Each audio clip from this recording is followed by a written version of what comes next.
ravi de vous accueillir ce matin. Merci d'être présent parmi nous. On veut célébrer notre Dieu et je vous invite vraiment à le louer et l'adorer. On va taper des mains, vous êtes prêts?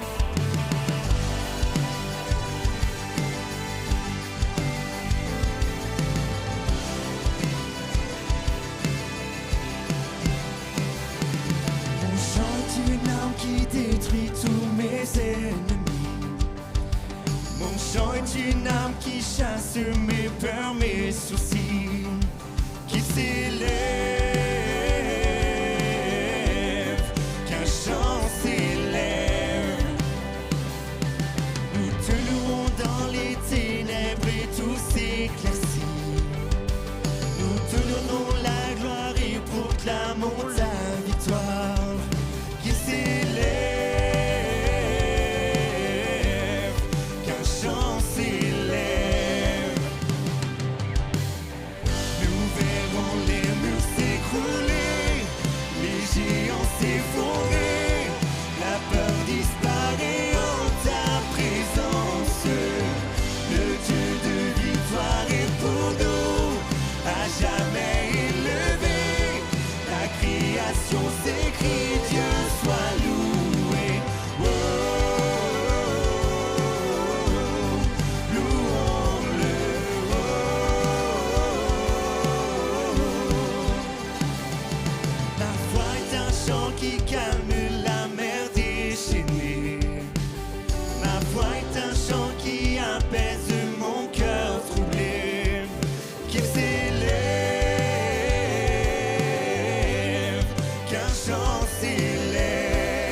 J'ai trouvé la vie, ta liberté m'a franchi, tout l'univers se réjouit, louons-le, louons-le.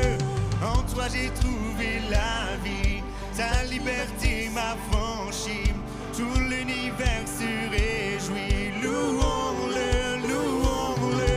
En toi j'ai trouvé la vie, ta liberté m'a franchi, tout l'univers se réjouit.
Alléluia.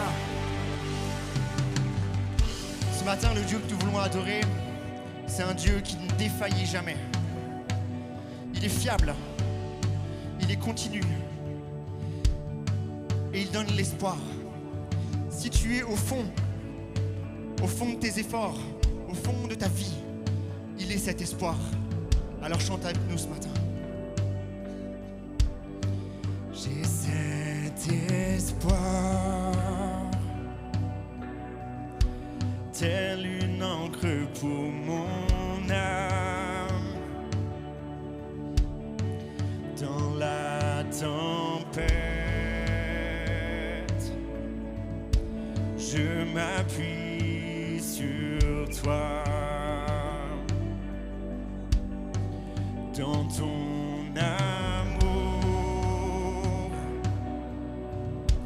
toutes mes craintes disparaissent. En toutes choses, j'ai confiance en toi.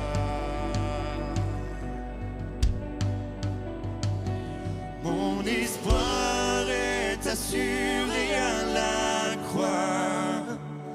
Tu as tout donné, tu nous as rachetés. Cet espoir est une encre pour mon âme, inébranlable est notre Dieu.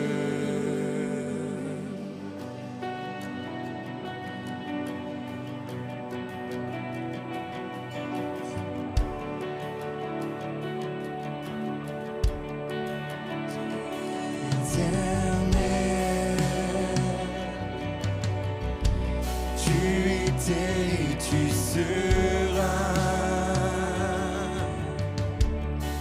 toujours fidèle,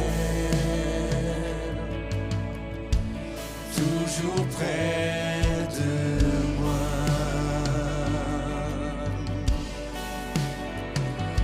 Mon espoir est assuré à la croix.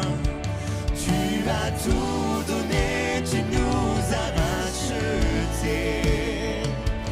Cet espoir est une encre pour mon âme, inébranlable est notre espoir. Mon espoir est assuré à la croix. Tu as tout donné, tu nous as rachetés.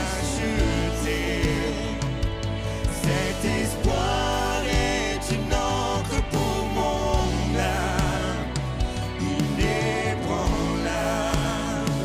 est notre Dieu.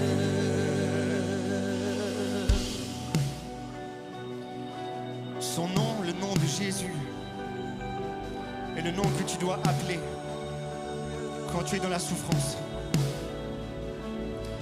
Ton nom est plus haut, ton nom est plus grand. Mon espoir est en toi. Ta parole est certaine, tes promesses sont parfaites. Mon espoir est en toi. Ton nom est plus haut, ton nom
Ce qui fait la différence dans un moment comme celui-ci, c'est pas seulement que nous on soit rassemblés, mais c'est que la présence de Dieu soit là. Et assurément, sa présence est là ce matin. Il est présent par le Saint-Esprit. Et ce matin, sa présence va changer l'atmosphère. L'atmosphère de ta vie, de ton cœur troublé, de ton cœur meurtri, de ton cœur peut-être isolé. Peut-être ce matin, tu as le sentiment d'être seul. Mais dans la présence de Dieu, tu vis une plénitude que seul lui peut donner. Alléluia. L'atmosphère change ce matin. L'atmosphère change maintenant, car l'Esprit du Seigneur est là. C'est évident, Dieu est présent. Oui, l'Esprit du Seigneur est là. L'atmosphère change maintenant, car l'Esprit du Seigneur est là. C'est évident, Dieu est présent. Oui, l'Esprit du Seigneur est là. Répands-toi dans ce lieu et viens remplir nos cœurs. Ton amour nous entoure. Nous sommes venus pour toi, pour connaître ton cœur. Ton amour nous entoure.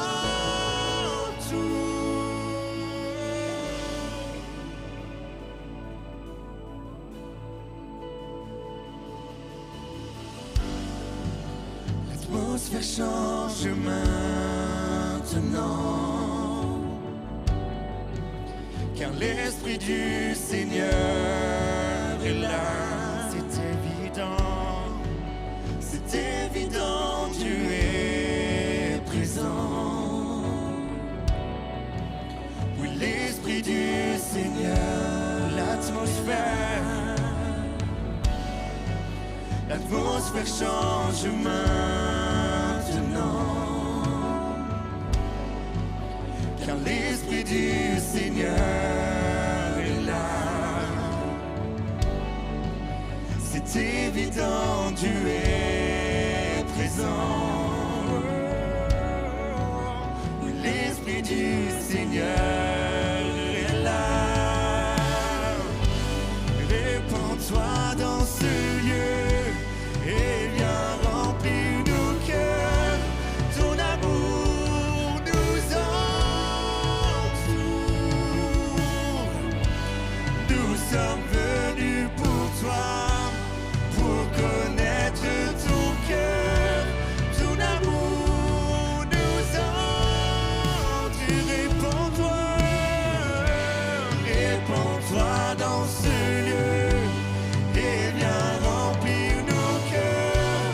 Ton amour nous entoure. Nous sommes là, nous sommes venus pour toi, pour connaître ton cœur.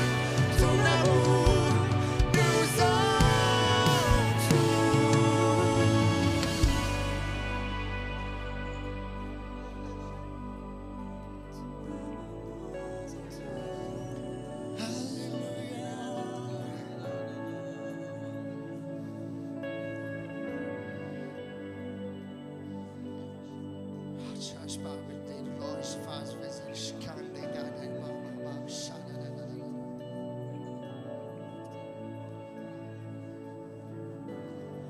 Esprit de Dieu, rafraîchis-nous, nous voulons ta présence, que ton règne vienne, puis ta volonté, ici comme au ciel. Esprit Esprit de Dieu, rafraîchis-nous, nous voulons ta présence. Que ton règne vienne, ta volonté, ici comme au ciel. Esprit de Dieu, rafraîchis-nous, nous voulons ta présence. Que ta règne vienne, ta volonté, ici comme au ciel.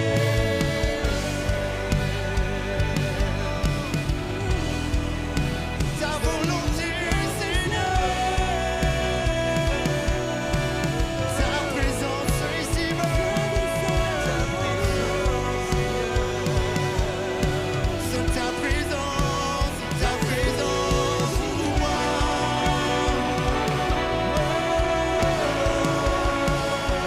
Esprit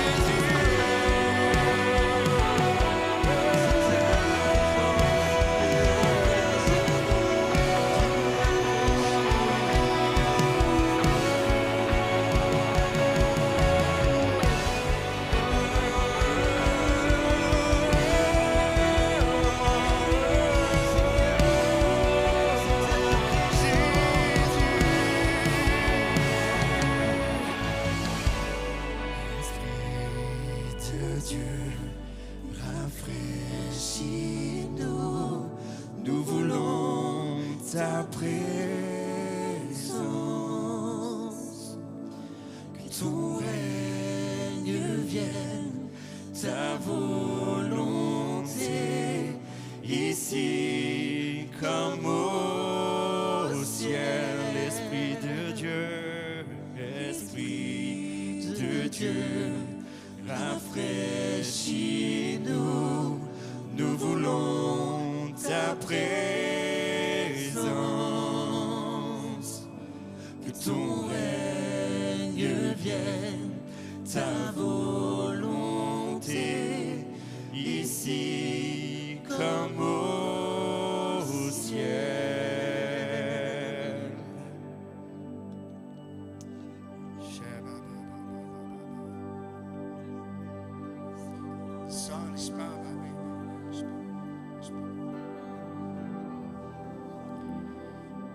Ce Dieu qui a créé l'humanité a écrit dans sa parole des promesses.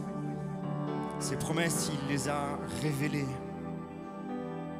et elles sont pour chacun d'entre nous. Aucune de ces promesses n'est pas pour toi. Alors reçois les promesses ce matin.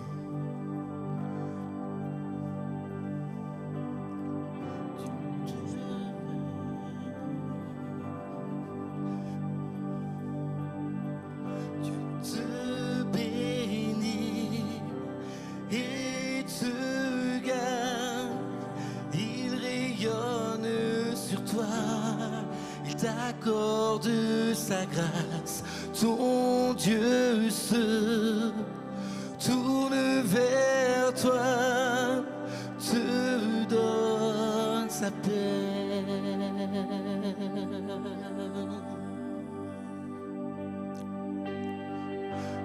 Te bénit et te garde, il rayonne sur toi, il t'accorde sa grâce, ton Dieu se tourne vers toi, te donne sa paix.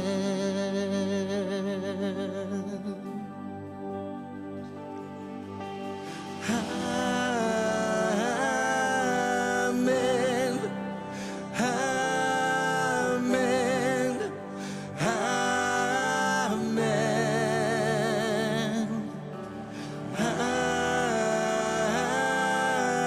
amen,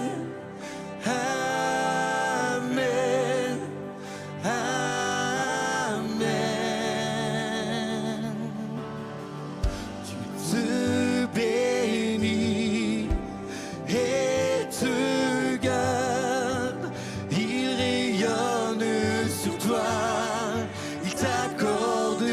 sa grâce. Ton Dieu se tourne vers toi, te donne sa paix.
Sa faveur reste sur toi pour plus de 1000 générations, sur ta famille et tes enfants et les enfants de leurs enfants. Que sa faveur reste sur toi pour plus de 1000 générations, sur ta famille et tes enfants et les enfants de leurs enfants. Que sa faveur reste sur toi pour plus de 1000 générations, sur ta famille et tes enfants et les enfants de leurs enfants. Que sa faveur reste sur toi pour plus de 1000 générations, sur ta famille et tes enfants et les enfants de leurs enfants. Que sa présence t'environne, avec toi,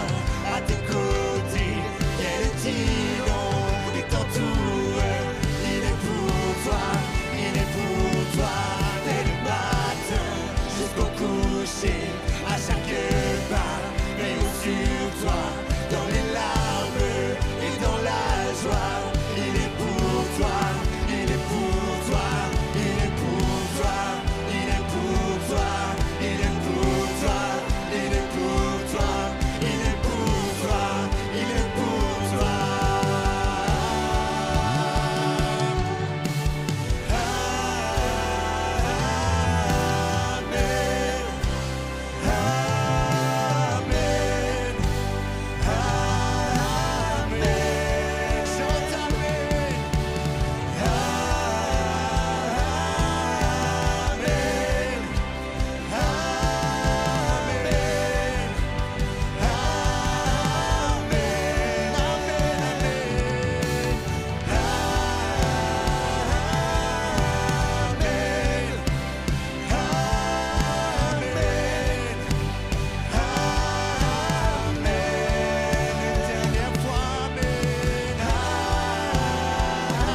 Amen. Merci Seigneur, merci pour ta présence. Vous pouvez vous rasseoir. Bienvenue chez vous, bienvenue à l'église Vivre Libre. On est heureux de vous recevoir ce matin, en présentiel ou en distanciel sur les réseaux. Je m'appelle Mika et c'est moi qui vais faire les annonces aujourd'hui. Donc, comme chaque dimanche à 10h30, notre célébration, et chaque mercredi, on se retrouve pour la prière. La prière, c'est le poumon de l'église. C'est là que les batailles se remportent, dans la prière. Amen. Alors, vous attendons nombreux, mercredi à 19h ici, dans ce lieu.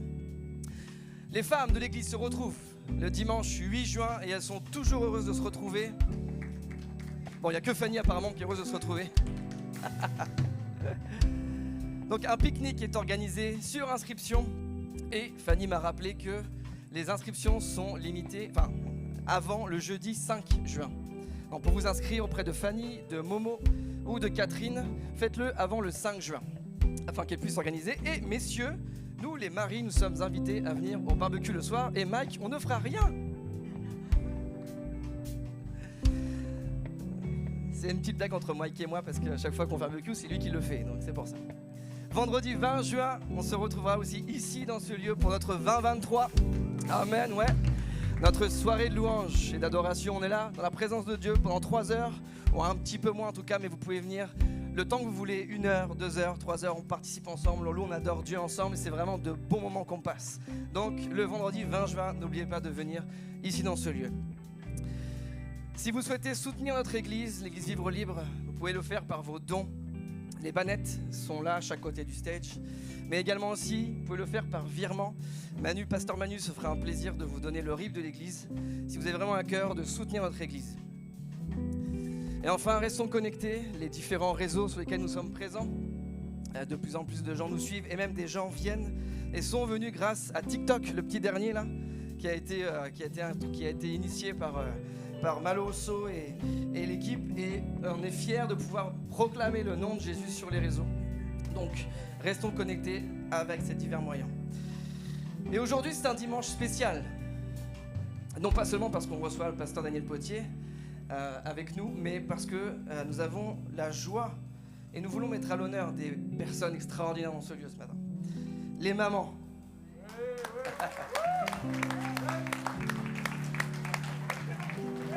Et qui a ouvert la bouteille? J'étais vraiment bien parti pour mon truc, désolé. Pasteur Manu est en train de dire l'argent qui s'en va va faire nettoyer tout ça. Je reprends. Donc on voulait juste ce matin honorer les mamans dans ce lieu, parce que c'est la fête des mères aujourd'hui.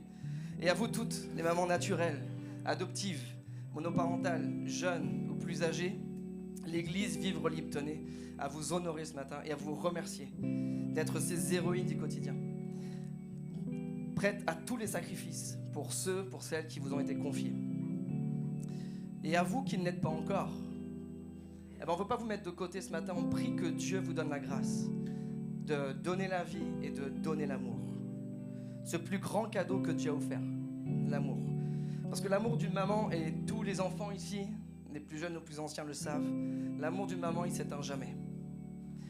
Peu importe la distance, peu importe le temps, peu importe les blessures, les épreuves, c'est comme un reflet de l'amour de Dieu. L'amour d'une mère, c'est l'amour de Dieu qui est manifesté. Parce que l'amour de Dieu, il n'aura de cesse de chercher et d'offrir un refuge à ses enfants. Et à vous, enfin, les mamans spirituelles, celles qui n'ont pas eu le privilège d'enfanter, qui n'ont pas eu le privilège de donner la vie, mais qui la déversent dans toutes ceux et toutes celles qui vous entourent. Nous voulons vous honorer ce matin aussi. Parce que peut-être vous ne tenez pas des enfants dans vos bras, vous n'avez pas tenu des enfants dans vos bras, mais vous les soutenez dans la prière et dans l'amour que vous leur partagez. Alors à vous toutes, ici, nous vous souhaitons une très belle fête des mères. Et sans plus tarder, donc je laisse la place au pasteur Daniel Potier.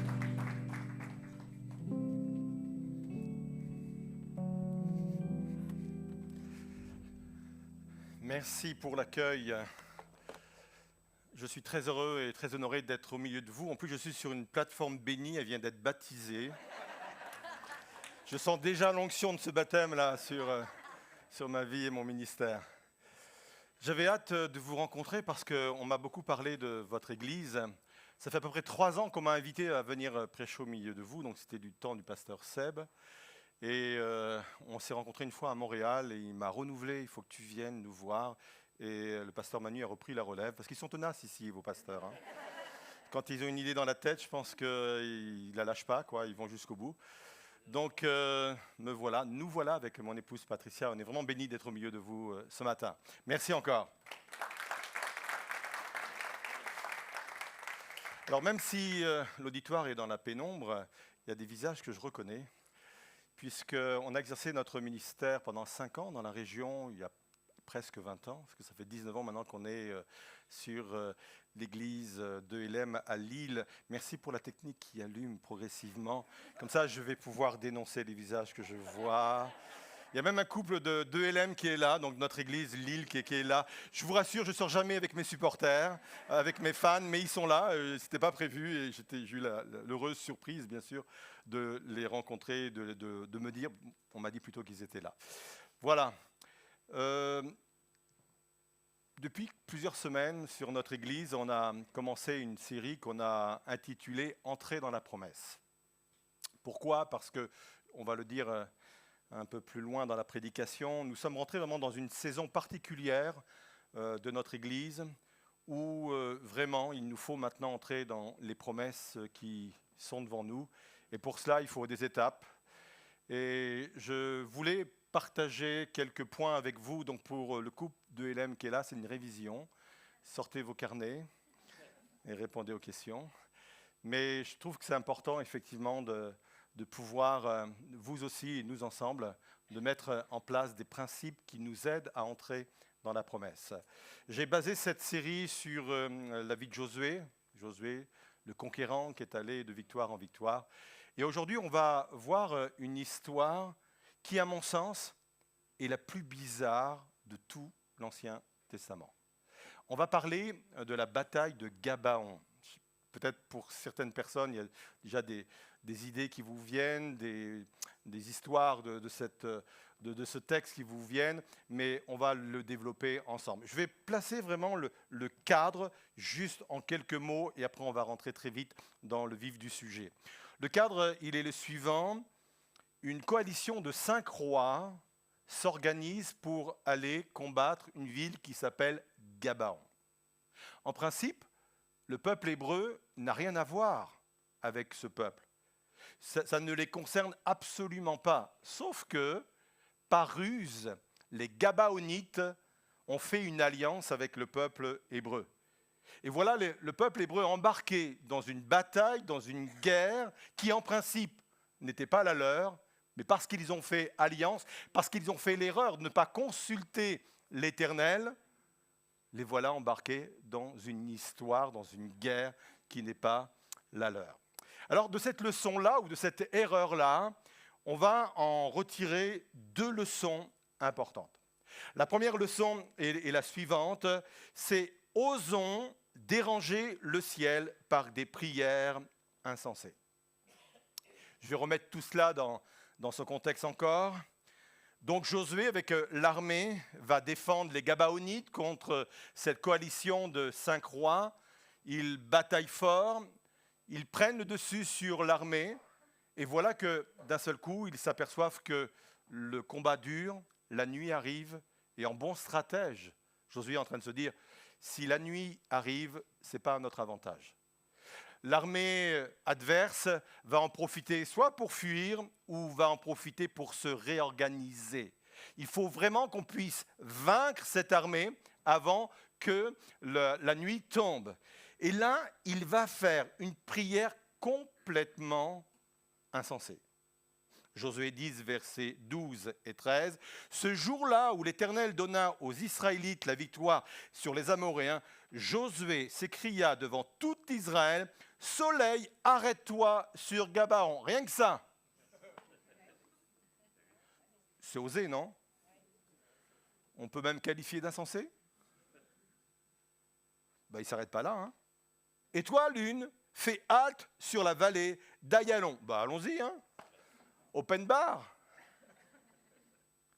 J'aime parce que en fin de compte, Josué fait cette prière avec la compréhension de l'époque. On sait bien que ce n'est pas le soleil qui s'est arrêté, mais c'est que la terre s'est arrêtée de tourner. Mais néanmoins, Dieu exauce même une prière qui scientifiquement ne tient pas la route.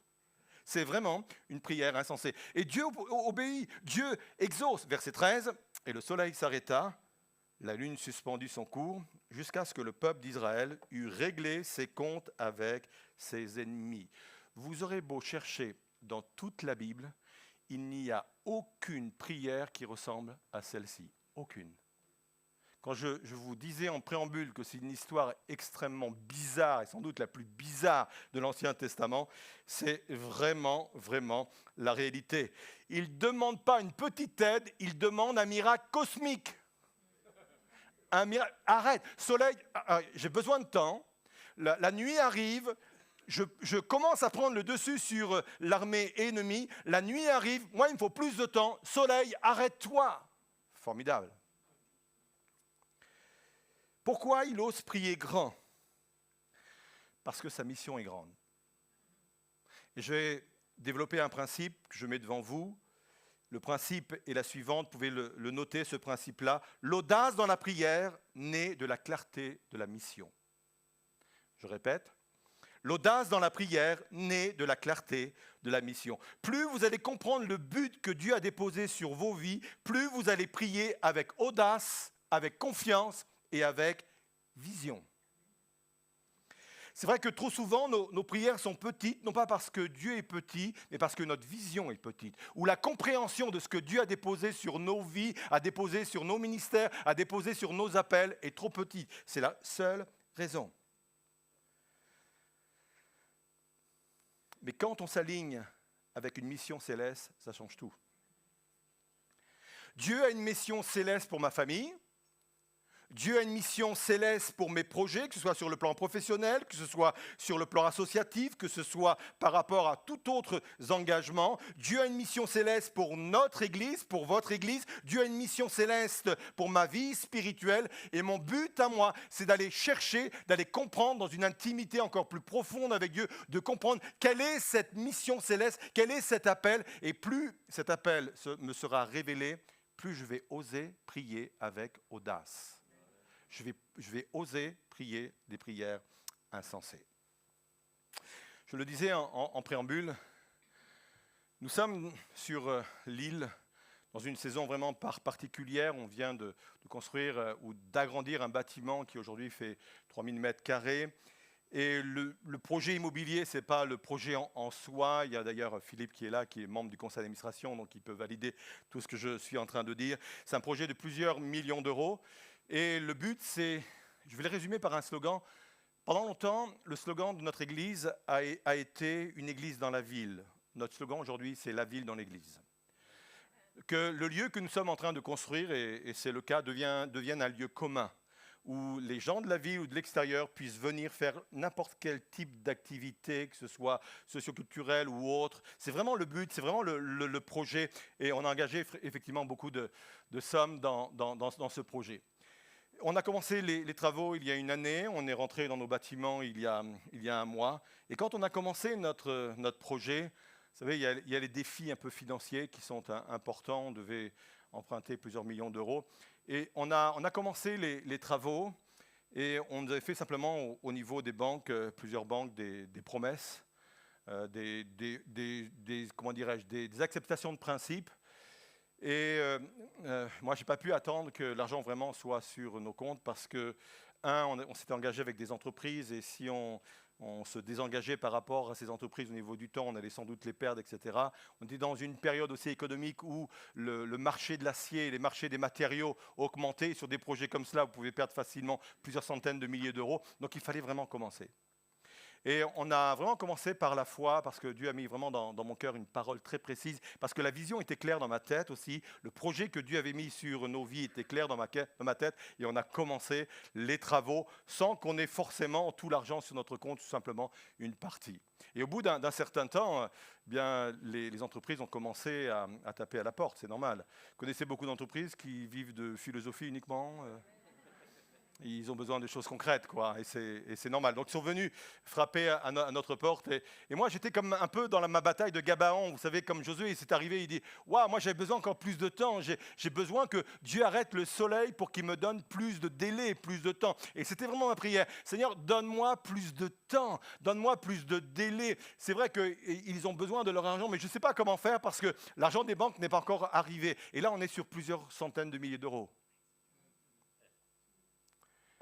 Et d'une façon improbable, je fais monter cette prière vers le Seigneur, d'une façon improbable, dans une réunion qui a duré 10 minutes, une première personne qui n'est absolument pas chrétienne, qui ne vient pas à l'église, en l'espace de 10 minutes, m'a prêté un demi-million d'euros.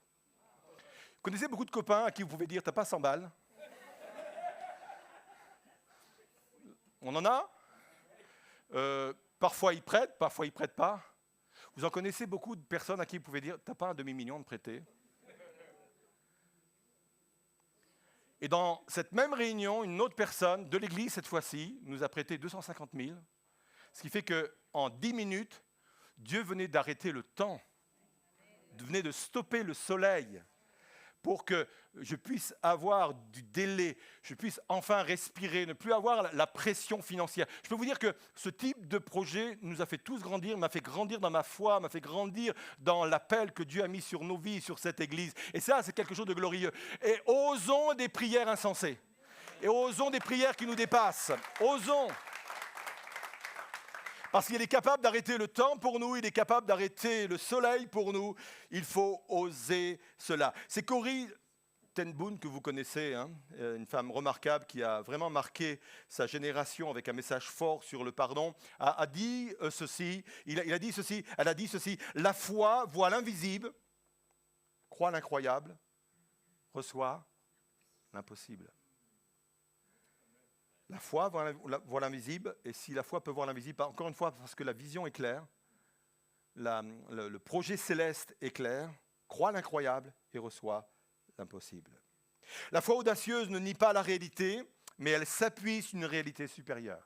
Et cette réalité supérieure, c'est la fidélité et la grandeur de Dieu. La foi audacieuse défie la logique humaine.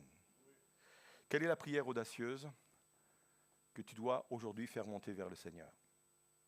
Ose une prière qui sort du naturel. Ça, c'est le premier point. Osons déranger le ciel par des prières insensées. Le deuxième point qui se dégage de cette leçon, il est vraiment important ce point-là, c'est la fidélité de Dieu au cœur de nos erreurs. J'aime cela parce que les Hébreux se sont retrouvés dans une galère uniquement à cause d'eux. Ils ne pouvaient pas s'en prendre aux autres. Ils ne pouvaient même pas dire « c'est un coup du diable ». Et je sais que nous, chrétiens, on est très forts là-dessus. Moi, je trouve que le diable a souvent beau dos. C'est un peu l'alibi.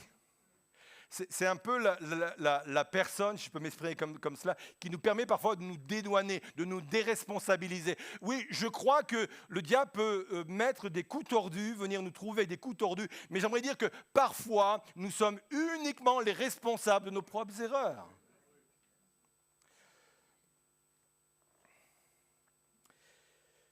Dieu aurait pu dire, c'est votre erreur, débrouillez-vous. Moi, je n'ai rien à voir dans cette affaire. Mais les choses vont se passer autrement. Dieu va défendre une alliance vraiment imparfaite. Et pas du bout des lèvres. Il n'y est pas allé dans cette bataille, le Seigneur, simplement en traînant la jambe. Il a fait quelque chose d'extraordinaire. Il a arrêté le soleil, il a arrêté la lune. Et quand vous regardez l'histoire, il a même fait tomber du ciel des pierres sur le peuple ennemi pour anéantir ce peuple et donner la victoire à Josué. Malgré que Josué s'est retrouvé dans cette alliance à cause de lui, à cause de ses erreurs. Généralement, quand on enseigne sur cette histoire de Gabaon, on s'arrête sur l'importance de ne prendre aucune décision sans consulter l'Éternel et sans rechercher sa sagesse. Ça reste toujours vrai. Et si vous avez des décisions importantes à prendre, je vous encourage vraiment à rechercher la face de Dieu, à rechercher la volonté de Dieu, et ça évite bien des problèmes. Mais le cœur même de l'enseignement, de la leçon qui doit se dégager de cette histoire, ce n'est pas ça. Ce n'est pas ça.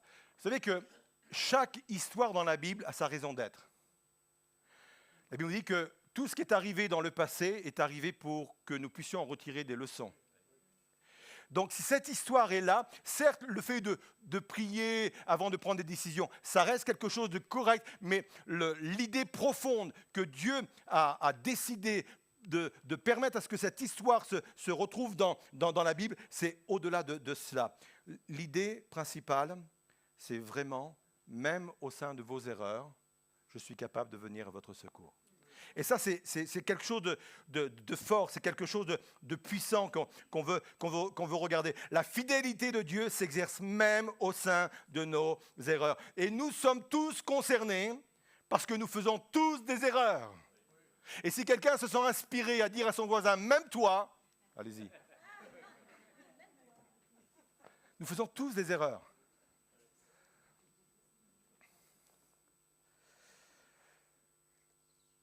Nous prenons de mauvaises décisions par naïveté, par orgueil, par impatience, par imprudence. Mais que Dieu soit béni, Dieu ne nous traite pas selon nos erreurs, mais selon sa fidélité. Et j'aime prêcher ce message-là, parce que quand on prêche ce message-là, les légalistes sont en PLS. Ils sont sous respiratoire, ils sont tout bleus, ils suffoquent, parce qu'ils n'entendent pas, ils ne comprennent pas ce type de message, une grâce qui est plus forte, qui est plus haute que nos propres erreurs. C'est la base même de l'Évangile. Psaume 103, verset 10, « Il ne nous traite pas selon nos péchés et il ne nous punit pas selon nos iniquités. » L'Évangile, ce n'est pas « si je fais bien, tu es récompensé, si je fais mal, tu es puni ».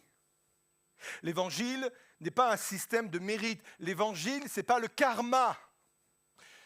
Je ne sais pas vous, allez, je suis dans ma période de confession, là, d'accord ? Quand vous êtes sur vos téléphones et que vous commencez à regarder des vidéos, parfois ils sont marqués karma. Ça vous parle ? J'ai l'impression que je suis tout seul à aller faire ce genre de choses-là. J'aime regarder parce que vous voyez un gars qui se comporte mal, et puis puisqu'il se comporte mal, il le paye cher après. Et au fond de moi, il y a une petite voix qui monte, qui fait « bien fait ». Ne me laissez pas seul, je sais que je serai le seul pécheur ici, là, sur l'estrade. Oui, sur l'estrade, oui. Sur l'estrade, oui. Ouais, sur l'estrade, oui.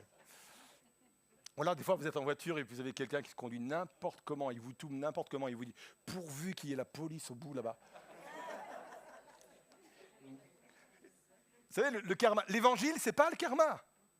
L'évangile, c'est pas ça. L'évangile, c'est pas quand tu fais mal, tu es puni, quand tu fais bien, tu es récompensé. C'est pas cela. Brenham Manning a dit ceci. J'aime beaucoup ce qu'il dit parce qu'il faut connaître aussi sa vie. C'est un prêtre franciscain new-yorkais qui a combattu pendant des années sur son propre alcoolisme. Et il a dit ceci. La grâce signifie que Dieu vous aime tel que vous êtes, non tel que vous devriez être. On sait très bien ce qu'on devrait être. Franchement, en tant que pasteur, je sais que je ne suis pas ce que je devrais être. En tant que père de famille, en tant que mère, bonne fête les mamans, en tant qu'employeur, en tant que patron, on sait très bien qu'on n'est pas à la hauteur de nos statuts. On sait très bien qu'on n'est pas ce qu'on devrait être. Mais c'est vraiment une grâce de comprendre que Dieu ne nous traite pas selon ce que nous devrions être, mais par rapport à ce que nous sommes.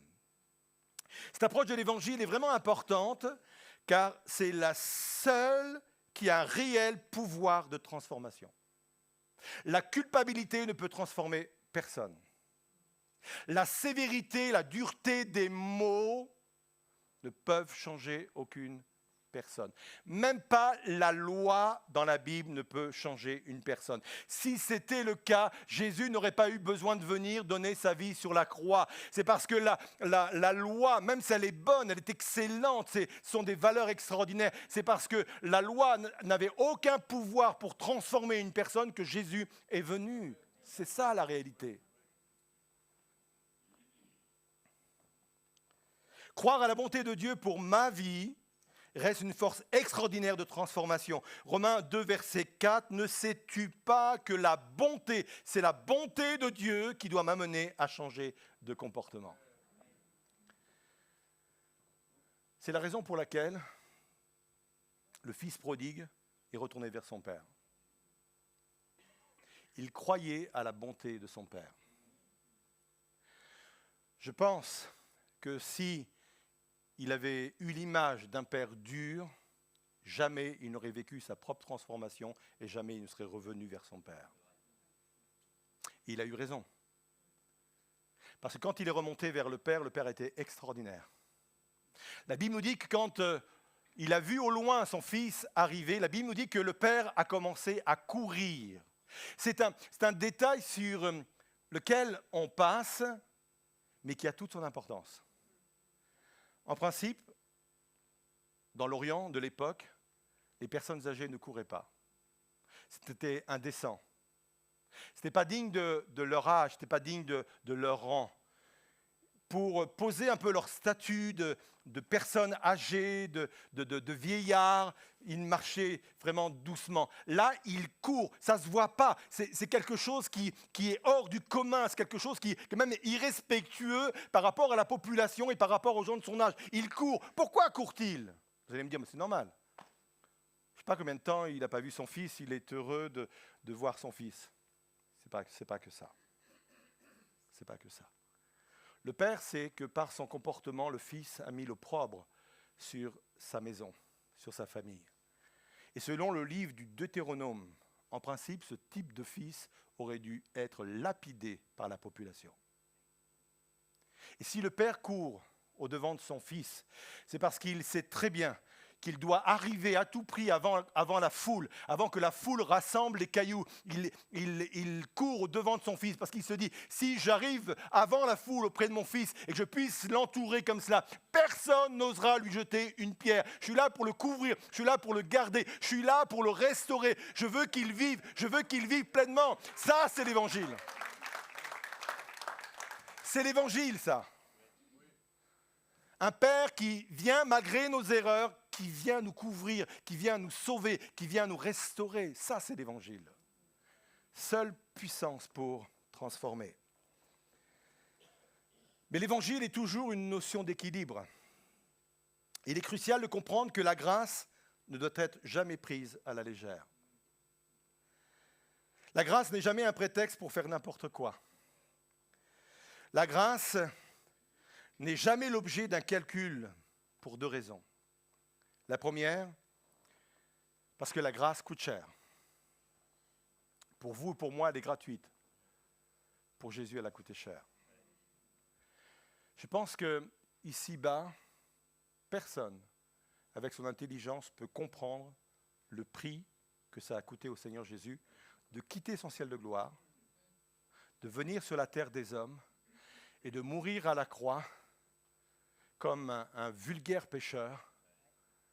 Il a pris sur nos vies, nos péchés. Il n'avait jamais connu l'absence de son Père. De toute éternité, il vivait en parfaite harmonie avec son Père. Il n'y avait aucune liaison, il n'y avait aucune déchéance dans ce domaine-là. Et d'un seul coup, le Père l'abandonne, non pas parce que le Père était défaillant, mais incapable d'être confronté au péché que le Fils portait. C'est pour ça qu'il a dit, mon Dieu, pourquoi m'as-tu abandonné ? Je crois qu'on ne peut pas imaginer le prix que Jésus a payé pour que cette grâce me soit accessible aujourd'hui. C'est pour cela que je dois vraiment aborder la grâce. Je dois répondre à la grâce avec une réponse sincère et respectueuse. La deuxième raison, c'est parce qu'abuser de la grâce est un péché. Elle devient péché si je pêche délibérément en comptant sur le pardon. Avec l'idée, vous savez, je sais que c'est mal, mais de toute façon, Dieu me pardonnera. Ce comportement nous exclut de la grâce de Dieu. Si tu commences à être dans une relation de calcul avec Dieu, tu seras exclu de la grâce de Dieu. La grâce de Dieu, elle est formidable, elle est merveilleuse. J'ai pris du temps pour pouvoir l'expliquer d'une façon imagée. Elle est glorieuse. Mais abuser de la grâce de Dieu est un péché. Et t'exclut de la grâce de Dieu. Elle devient péché si je refuse de changer, de me laisser transformer, comme si la grâce n'avait aucun pouvoir réel sur ma vie. La grâce ne nous donne jamais l'excuse de pécher. Jamais. Tite 2, versets 11 et 12, il est dit ceci. « Car Dieu a révélé sa grâce, source de salut pour tous les humains. Elle nous enseigne à renoncer à une mauvaise conduite et aux désirs terrestres pour mener dans ce monde une vie raisonnable, juste et fidèle à Dieu. » Amen.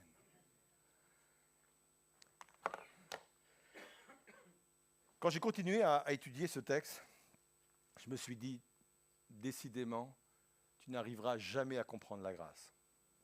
Pourquoi je dis ça? Parce que, en fin de compte, l'erreur de Josué lui a fait gagner beaucoup de temps. Par son erreur, Dieu a rassemblé 5 rois, tous dans un même lieu, qu'il a pu vaincre en 24 heures. En principe, ces rois, il aurait dû les affronter les uns après les autres. Je pense que c'est une conquête qui aurait dû leur prendre plusieurs semaines, voire plusieurs mois.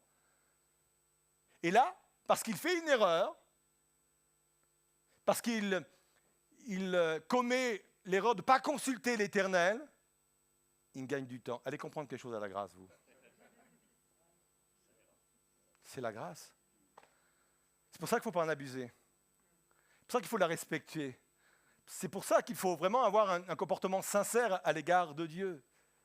C'est vraiment extraordinaire de se dire que la grâce de Dieu est celle qui est là et qui nous permet vraiment de faire un bond en avant. Je vais conclure. Je ne suis pas un prédicateur qui prêche très longtemps. Et vous pouvez dire amen à ça, vous savez. Votre pasteur s'est confessé à moi vendredi soir, il m'a dit « il faut que je fasse des efforts sur le sujet ». Manu, excuse-moi, je confesse ton péché à ta place, mais...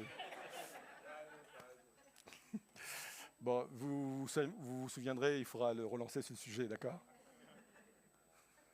Mais je suis sûr qu'il apporte beaucoup à l'Église et c'est une richesse d'avoir de tels ministères au sein d'une telle Église et le fruit en est là, une belle Église, une belle louange, quelque chose de formidable. Merci Seigneur pour tout cela. J'aime terminer mes messages en demandant aux personnes de prendre position par rapport à ce qu'ils ont entendu. Parce que je pense qu'à un moment donné, entendre est une chose, prendre position en est une autre. Et il y a des domaines pour lesquels le Seigneur nous demande de prendre position. Je voudrais vous inviter à vous lever simplement à votre place. On va rester encore ensemble quelques instants. Si ne vous lassez pas de moi, on va rester quelques instants encore ensemble. Peut-être que ce matin, quelqu'un a besoin de faire monter vers le Seigneur une parole, une prière qui semble tellement insensée. Une prière pour laquelle vous avez renoncé à dire ces choses au Seigneur parce que vous l'aviez jugée, cette prière. Non, insensée. Peut-être qu'il y a des choses qui se rallument dans votre cœur ce matin et qui vous font dire, peut-être que c'est le moment. C'est le moment d'avoir ce type de relation avec toi, ce type de prière avec toi. Peut-être que quelqu'un se dit, mais dans ce cas-là, moi j'ai besoin aussi d'avoir une vision beaucoup plus claire par rapport à ce que tu attends de moi. J'ai besoin d'avoir une vision beaucoup plus claire par rapport à ce que tu attends de ma famille, tu attends de mes projets sur le plan professionnel, sur le plan ministériel, vocationnel, que sais-je. J'ai besoin. Parce que si je suis habité de cette vision-là, je vais avoir de l'audace dans la prière. Je vais avoir de l'audace dans la foi. Ça, c'est le premier point. Le second point concerne peut-être nos choix et nos erreurs qui fait que nous nous sommes nous-mêmes disqualifiés. Parfois, nous sommes beaucoup plus sévères avec nous-mêmes que Dieu l'est avec nous. Je pense qu'il est important de redécouvrir la puissance de la grâce. Vous l'avez compris, sans abuser, mais de revivre pleinement la dimension de la grâce dont vous et dont j'ai besoin encore ce matin, pour pouvoir aller plus loin. Et s'il y a quelque chose qui vous interpelle fortement dans votre cœur ce matin par rapport à toutes ces choses, si vous sentez au fond de votre cœur que le Seigneur vous interpelle en disant « Je veux entrer maintenant dans une nouvelle saison et que je veux que ça commence par une dimension de grâce que je n'ai pas compris jusqu'à présent. » Pour pouvoir peut-être repartir dans un service que j'ai abandonné, repartir dans une vision que j'ai abandonnée, parce que je pensais être disqualifié par rapport à cela. Revenez au centre.